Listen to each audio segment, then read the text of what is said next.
మీ రాజకీయ గురువు ఎవరు అసలు? డికే అరుణ గారు, ఓకే. తర్వాత ఉత్తమ్ పద్మావతి అక్క. నాకు ఇప్పుడు ఫుల్ సపోర్టింగ్, నా రాజకీయాలు రావడం వాళ్ళిద్దరు ఇన్స్పిరేషన్ అవుతే. ఎక్కువగా అరుణ గారు ప్రతి విషయాలలో నాకు ఒక సోదరిగా మాట్లాడుతారు. పార్టీని పక్కన పెట్టి బాధలు ఏదన్నా చెప్పుకుంటాను, ఏదైనా ఉన్నా తను చాలా బాగా అది చెప్తాను, నేనున్నాను భరోసా కల్పిస్తాను. ఇప్పుడున్న రాజకీయ నేపథ్యంలో రాజగోపాల్ రెడ్డి గారు. ఓకే.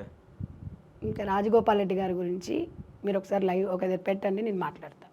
ఎందుకంటే తనలాంటి వ్యక్తి నాకు తెలిసి నా రాజకీయ జీవితమే కానీ నా సోషల్ సర్వీస్లో కానీ నేను చూడలేదు.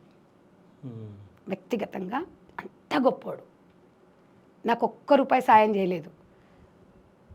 నా మనసు దోచుకున్న వ్యక్తి, మా మదర్ ఫౌండేషన్ మహిళల మనసును దోచుకున్న వ్యక్తి, భరోసా కల్పించాడు.